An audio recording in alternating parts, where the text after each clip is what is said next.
आज है 13 मार्च 2025, दिन बृहस्पतिवार। न्यूज 80 पर यूपी की सुर्खियों में आपका स्वागत है। चलिए देखते हैं यूपी की 15 खबरें फटाफट अंदाज में। योगी सरकार ने होली के त्योहार पर उज्ज्वला योजना की लाभार्थियों को मुफ्त सिलेंडर का तोहफा दिया है। इसके लिए 3 अरब रुपए की धनराशि स्वीकृत की गई है। प्रधानमंत्री उज्ज्वला योजना के तहत महिला लाभार्थियों को निःशुल्क एलपीजी सिलेंडर दिए गए हैं। इसके बाद भाजपा ने अपने चुनावी संकल्प पत्र में दिवाली और होली पर इन लाभार्थियों को मुफ्त सिलेंडर रिफिल देने का वादा किया था। बीते साल दिवाली पर योगी आदित्यनाथ की सरकार ने इसे पूरा करते हुए सिलेंडर वितरित किए थे। अब होली के पर्व पर भी रिफिल सिलेंडर दिया जाएगा। प्रदेश में उज्ज्वला योजना की 1.85 करोड़ से अधिक लाभार्थी है जो इसका लाभ ले सकते हैं। उत्तर प्रदेश की योगी आदित्यनाथ सरकार लगातार डिजिटल यूपी मिशन को गति दे रही है। इसी कड़ी में प्रदेश में अब मोटर वाहनों की पंजीयन पुस्तिका चिप युक्त स्मार्ट कार्ड के रूप में जारी की जाएगी। इस फैसले से वाहन स्वामियों को अपने दस्तावेज संभालने में सहूलियत मिलेगी और सरकारी कामकाज में पारदर्शिता आएगी। योगी सरकार के इस निर्णय से परिवहन विभाग और पुलिस की जांच प्रक्रिया को डिजिटल रूप से मजबूत किया जाएगा। दरअसल बता दें कि कार्ड रीडर के जरिए मौके पर ही आरसी की सत्यता जांची जा सकेगी। कोई भी फर्जीवाड़ा या डुप्लीकेट आरसी बनाना असंभव होगा। उत्तर प्रदेश की योगी सरकार यूपी में सुरक्षा को देखते हुए बड़ा कदम बढ़ाने जा रही है। होमगार्ड जवानों को अब सम्मान, सुरक्षा, जोखिम सब कुछ उठाना अब सरकार का जिम्मा है। इस कड़ी में आने वाले दिनों में होमगार्ड भी अब सम्मानजनक तरीके से देखे जाएंगे। उनके पास भी अत्याधुनिक राइफल, दैनिक भत्ता, जोखिम कवर सब कुछ है। अब इन सभी योजनाओं को जल्द लागू किया जा रहा है। योगी सरकार प्रदेश में एक बड़ा आमूलचूल परिवर्तन कर रही है। पुलिस की तरह अब होमगार्ड जवानों को इंसास राइफल और कमांडेंट को पिस्टल से मुहैया कराई जाएगी। इतना ही नहीं, सरकार ने होमगार्ड जवानों को कई सुविधाएं भी प्रदान की है।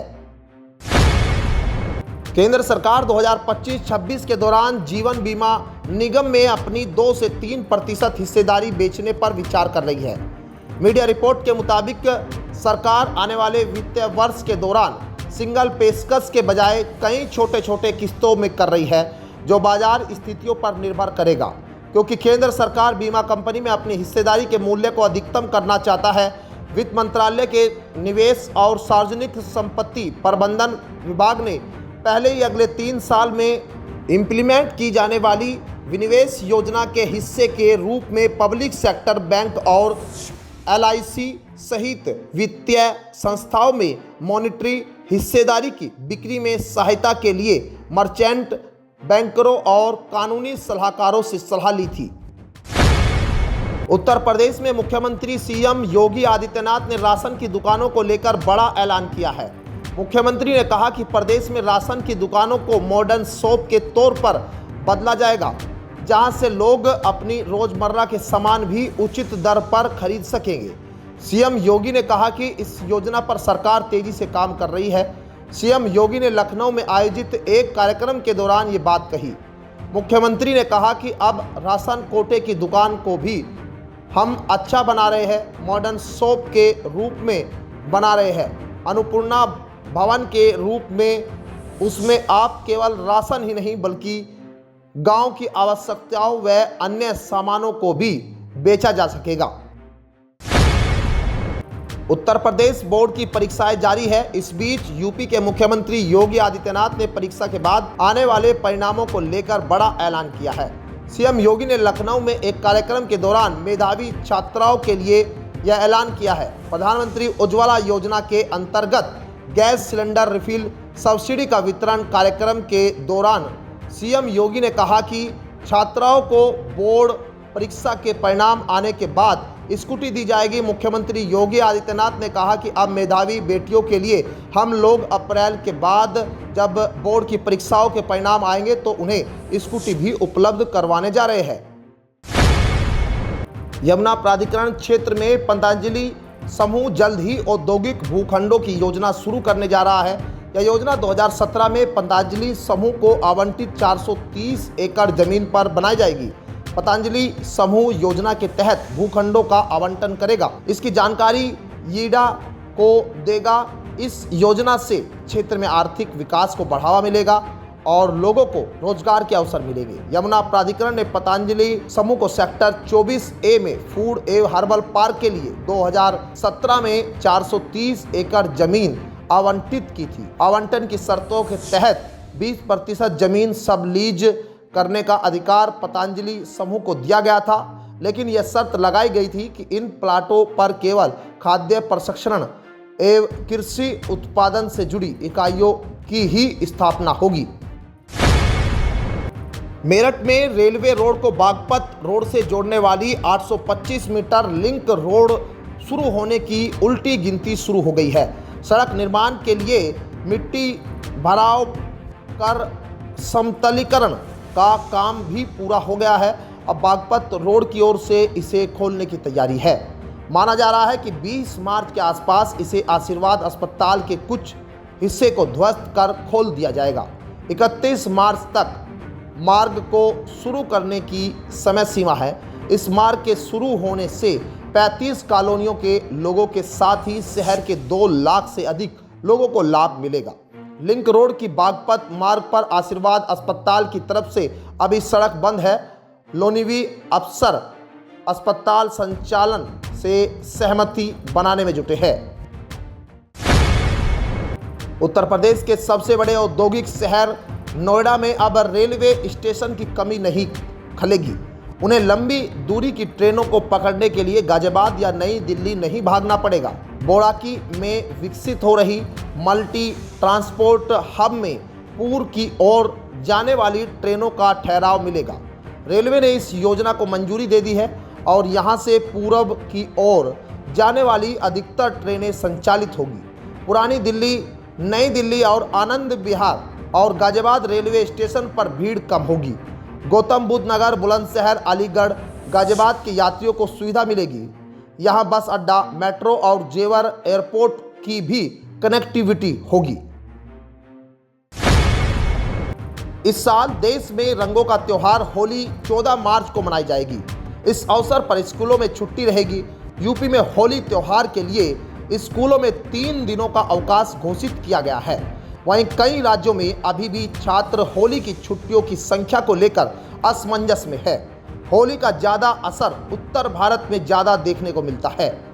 उत्तर प्रदेश, बिहार, मध्य प्रदेश, राजस्थान, झारखंड, पंजाब, हरियाणा, दिल्ली समेत उत्तर भारत के कई अन्य राज्यों में लोग 1 सप्ताह या 10 दिन पहले से ही होली की तैयारियां शुरू कर देते हैं।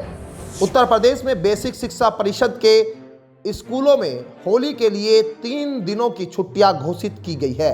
बेसिक शिक्षा परिषद के सभी स्कूल 13, 14 और 15 मार्च 2025 तक बंद रहेंगे। उत्तर प्रदेश में भारतीय जनता पार्टी अब तक अपने जिलाध्यक्षों की सूची को जारी नहीं कर पाई है। खबरों की माने तो जिलाध्यक्ष के दावेदार का इंतजार और लंबा हो सकता है। केंद्रीय नेतृत्व ने निर्देश दिया है कि जिलाध्यक्षों के नामों की घोषणा प्रदेश स्तर पर नहीं बल्कि जिला स्तर पर जारी की जाएगी। इसकी जिम्मेदारी जिला चुनाव अधिकारी को दी गई है, जो हर जिले में जाकर इसका ऐलान करेंगे। यूपी में भारतीय जनता पार्टी अब तक 60 से ज़्यादा सीटों पर जिलाध्यक्षों के नाम को लेकर फैसला कर चुकी है। शीर्ष नेतृत्व की ओर से भी उनके नामों पर मुहर लग चुकी है। दिल्ली से हरी झंडी मिलते ही इसका ऐलान भी कर दिया जाएगा। सपा अध्यक्ष और उत्तर प्रदेश के पूर्व मुख्यमंत्री अखिलेश यादव लगातार बीजेपी सरकार पर हमलावर है। एक बार फिर उन्होंने बीजेपी पर निशाना साधा है। सपा प्रमुख ने सरकार की नीतियों की आलोचना करते हुए कहा कि सरकार महंगाई रोकने में पूरी तरह से विफल है और महंगाई चरम पर है। उन्होंने कहा कि बढ़ती महंगाई की वजह से लोगों का त्योहार फीका नजर आ रहा है। अखिलेश ने कहा कि सरकार की गलत नीतियों की वजह से देश में महंगाई बढ़ रही है। सपा मुख्यालय की तरफ से जारी बयान में पूर्व सीएम ने कहा, सरकार महंगाई रोकने में पूरी तरह से विफल है। महंगाई आसमान छू रही है। हर चीज के दाम बढ़ रहे हैं, जिसका असर त्योहारों पर भी पड़ रहा है। संभल में होली के मौके पर शांति व सुरक्षा व्यवस्था बनाए रखने के लिए पुलिस प्रशासन के साथ लेखपालों को भी जिम्मेदारी सौंपी गई है, जिसमें मस्जिदों पर इन लेखपालों को तैनात किया गया है, जिसमें वह वहां पर स्थिति पर नजर बनाए रखेंगे। प्रशासन की ओर से होली के मौके पर निकाले जाने वाले जुलूस के दौरान सुरक्षा की दृष्टि से पुलिस व प्रशासन की ओर से पुलिस व पीएससी जवानों की ड्यूटी लगाई गई है, जहां उनके साथ ही अधिकारी भी मुस्तैद रहते हैं, जो कि अपने अधीनस्थों से नियंत्रण क्षेत्र की स्थिति के बारे में जानकारी लेते रहे। इसके साथ ही खुफिया विभाग की ओर से भी कर्मचारी क्षेत्र में नजर बनाए रखते हैं, परंतु इन सब के बाद भी कोई विवाद की स्थिति उत्पन्न होती है तो उसको लेकर भी प्रशासन सख्त नजर आ रहा है। कानपुर की शीशामऊ से समाजवादी पार्टी के पूर्व विधायक इरफान सोलंकी के लिए लंबे वक्त बाद राहत भरी खबर आई है। समाजवादी पार्टी के पूर्व विधायक इरफान सोलंकी को एक और मामले में इलाहाबाद हाईकोर्ट से राहत मिल गई है। इलाहाबाद हाईकोर्ट ने फर्जी आधार कार्ड व ट्रेवल के मामले में उनकी जमानत याचिका को मंजूर कर लिया है। इस मामले में कानपुर के गवाल टोली थाने में इरफान सोलंकी के खिलाफ 2022 में मुकदमा दर्ज कराया गया था। हालांकि फर्जी आधार कार्ड पर ट्रेवल मामले में जमानत मिलने के बाद भी इरफान सोलंकी जेल से बाहर नहीं आ सकेंगे। अब गैंगस्टर के एक अन्य मुकदमे में इरफान सोलंकी को जमानत मिलना बाकी है। इरफान सोलंकी इस मामले में पिछले 2 साल से जेल में बंद है। दिल्ली के साथ एनसीआर के शहरों में गुरुवार यानी आज से 3 दिन मौसम खराब रहेगा। मौसम विभाग ने पश्चिमी विक्षोभ के प्रभाव से अगले 6 से 7 दिनों के दौरान पश्चिमी हिमालय क्षेत्रों में बारिश की संभावना जताई है। इस पश्चिमी विक्षोभ का असर उत्तर पश्चिमी भारत के मैदानी इलाकों पर भी नजर आएगा। इसके प्रभाव से दिल्ली के साथ ही एनसीआर के शहरों में 3 दिन तक झमाझम बारिश की संभावना जताई गई है। मौसम विभाग ने 14 मार्च को उत्तर पश्चिमी भारत के मैदानी इलाकों में छिटपुट हल्की बारिश की चेतावनी जारी की है। आसमान में बादल छाए रहेंगे। 14 मार्च को जम्मू कश्मीर, हिमाचल प्रदेश और उत्तराखंड के अलग अलग स्थानों पर व्यापक रूप से हल्की से मध्यम बारिश या बर्फबारी देखी जा सकती है। तो ये थी आज की 15 फटाफट खबरें। अगर आपको वीडियो पसंद आया तो वीडियो को लाइक, शेयर व कमेंट जरूर करें। धन्यवाद।